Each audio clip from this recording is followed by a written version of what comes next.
The latest. Thank you for your love and support. I appreciate you all. Nobody thought we ever live to see this day. Since 1974, there has been one unwritten rule in the world. If you want to buy oil, you must have US dollars. This is the petrodollar system, the secret engine that made America the most powerful economy on earth. But today, as we are speaking, the front line is shifting. Iran has just done the unthinkable. Nobody saw this coming, not even the United States of America. They are telling the world's shipping fleet, if you want to pass through the Strait of Hormuz, the dollar is no longer welcome. Pay us in Chinese yuan or stay out. This isn't just a military move. It is a financial earthquake. Today we are going back to the beginning to see how we got here. How Iran is finally breaking the chains. Let's go back to 1974. Before this time, the world was in a mess. Oil prices were high and the US was losing its grip. So, Washington made a secret deal with Saudi Arabia. The deal was simple. The US would give Saudi Arabia military protection and weapons. In exchange, Saudi Arabia agreed to sell all its oil in US dollars only. Because Saudi Arabia was the biggest oil producer, every other country had to follow. If you were in Ghana, Nigeria, Burkina Faso, China, and any other part of the world, you wanted oil to run your factories, you had to buy US dollars first. This created a forever demand for the dollar. It allowed America to print money out of thin air because they knew the whole world needed it to buy energy. For 50 years, this was the invisible architecture of American power. But something happened. But nothing lasts forever. Between 2024 and 2026, the world started getting tired of the US dollar being used as a weapon.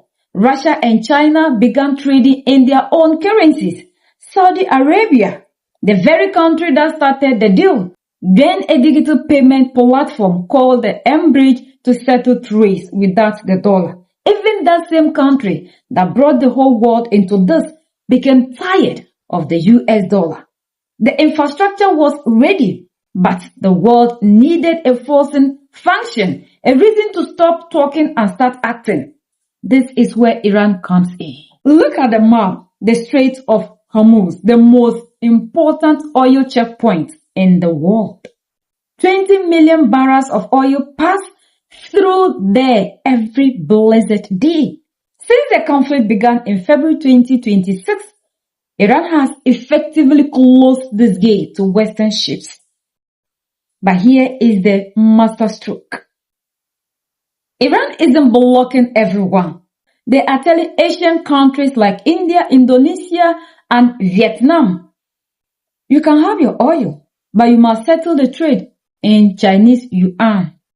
This is survival arithmetic. If you are a trade minister in a country with only 20 days of oil left, you don't care about US dollars anymore. No, you care about keeping the lights on. You pay in yuan. Right now, as you're watching this, there is a system running the entire planet. It controls the price of food. It controls the price of gas. It controls which countries are rich and which countries are poor. It even controls which countries go to war and which ones stay safe. And no, it's not the banks. It's not the stock market. It's not some shadowy group meeting in a dark room. It's something called the petrodollar. And I guarantee you, most people have never heard that word before. For over 50 years, this one system has been quietly pulling the strings behind almost everything that happens in the world. Presidents have fought over it. Countries have gone to war because of it. Entire economies have collapsed when they tried to go against it. And yet, nobody talks about it. Until now. Because today, I'm going to explain the petrodollar in a way that anyone can understand. Even if you're 10 years old. Even if you've never read a single page about economics in your life. By the end of this video, you're going to understand how the world actually works. And trust me, once you see it, you can't unsee it. Let's go. Okay, so let me say it one more time real quick. The petrodollar. Petrodollar. Petro comes from petroleum. That's just a fancy word for oil. Dollar. You know what that is. American money. Put them together and you get oil plus the American dollar. That combo, it's the most powerful force in the entire global economy. Here's why you should care. You know how the price of stuff keeps going up? Groceries, gas, clothes, toys, rent, everything? A lot of that traces back to this system. The petrodollar affects the price of almost every single thing you buy. Even if you don't live in America, even if you've never touched a US dollar in your life, it reaches into every country, every store, every gas station on Earth. It's like an invisible hand touching everything. And the craziest part? It all started because of one deal. One deal between two countries, America and Saudi Arabia. That single handshake, made over 50 years ago, basically built the world we live in today. So let me show you exactly how it happened. Here's what we're going to do in this video. I'm going to take you on a journey. We're going to start way back in history, like World War II far back.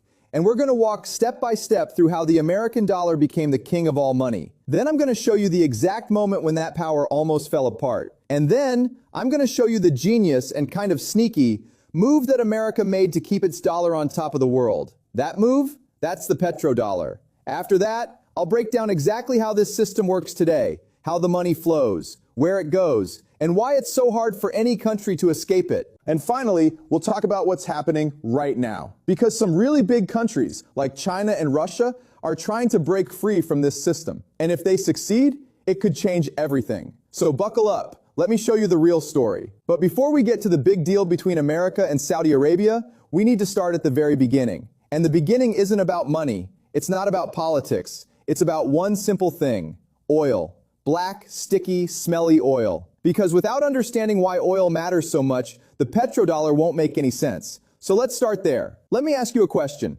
What do cars, airplanes, ships, plastic bottles, electricity, fertilizer, medicine, and your favorite pair of sneakers all have in common? They all need oil. Seriously, almost everything in our modern world depends on oil in some way. Your car runs on gasoline, which comes from oil. The airplane that flies you on vacation? Oil. The massive ships that carry toys, clothes, and electronics across the ocean from China to America? Oil. The plastic in your phone case? Made from oil. A huge chunk of electricity in many countries? Generated by burning oil. The fertilizer that helps farmers grow the food you eat for dinner? Yep, oil. Oil is basically the blood of the modern world. Without it, everything stops. Think of it like this. You know how a toy car needs batteries to run? Imagine if every toy, every machine, every vehicle, every factory in the whole world ran on the same type of battery. That battery is oil. Now here's where it gets interesting. Not every country has oil. Some countries are sitting on massive pools of oil underground. Saudi Arabia, they've got oceans of it. Russia, tons of it. Iraq, Iran, the United Arab Emirates, oil, oil, oil. But other countries, they use a lot of oil but don't have much of their own. Japan, for example. Japan is one of the biggest economies on the planet. They make cars, electronics, all kinds of amazing stuff. But they have almost no oil. So what does Japan do? They buy it from countries that have it. And Japan isn't alone. Most countries in the world need to buy oil from someone else. This creates a gigantic global marketplace. Billions and billions of dollars worth of oil being bought and sold every single day. Now the big question is, when all these countries buy and sell oil, what money do they use? That's where our story really begins. Let's rewind the clock, way back, to World War II. The year is 1945. The war just ended. Europe, destroyed. Factories bombed. Cities flattened. Economies wrecked. Asia, same thing. Massive destruction everywhere. But America? America was different. See, most of the fighting happened far away from American soil. American factories were fine. American cities were standing. The American economy was actually booming because they've been building weapons, planes, and supplies for the war. So when the dust settled, America was basically the last country standing with a strong economy. And everyone else looked at America and said, hey, your money is the strongest. Your economy is the biggest. Can we just all agree to use your dollar as the main currency for global trade? And that's exactly what happened. In 1944, leaders from 44 countries got together at a big fancy hotel in a place called Bretton Woods, New Hampshire. And they made a deal. The US dollar would be the center of the world's financial system. Think of it like this. Imagine after a massive food fight in the school cafeteria, every kid's lunch tray is destroyed, covered in mashed potatoes and pudding, completely unusable. But one kid, let's call him Sam, his tray is perfectly clean, not a scratch on it. So everyone says, okay, Sam, we're all going to share your tray. Your tray is the official tray now. That's basically what happened with the US dollar after World War II. America's dollar became the official tray, currency, of the world. But there was a catch. America made a promise, a really big promise. Here's the promise America made. Every US dollar is backed by real gold, actual physical gold sitting in our vaults. If you ever want to trade your dollars for gold, you can. We guarantee it. This was a big deal. It meant the dollar wasn't just paper. It was connected to something real, something shiny, something valuable. Other countries trusted this. They said, okay, cool. If America says their dollar is as good as gold, we'll use it. And for about 27 years, this system worked. But then something happened. America started spending a lot of money. Wars, government programs, all kinds of stuff. They were printing more and more dollars. But they didn't have enough gold to back all those dollars up. It's like if you wrote 100 IOUs to your friends, but you only had 30 cookies to actually give out. Sooner or later, someone's going to say, hey, wait, where are my cookies? Countries started getting nervous. Some even started asking for their gold back. So in 1971, President Richard Nixon got on TV and basically said, yeah, we're not doing the gold thing anymore. Boom, just like that. No more gold backing the dollar. This was called the Nixon shock, and it shocked the world. The dollar went from being connected to real gold to being what's called fiat currency. Now, fiat currency sounds complicated, but it's actually super simple.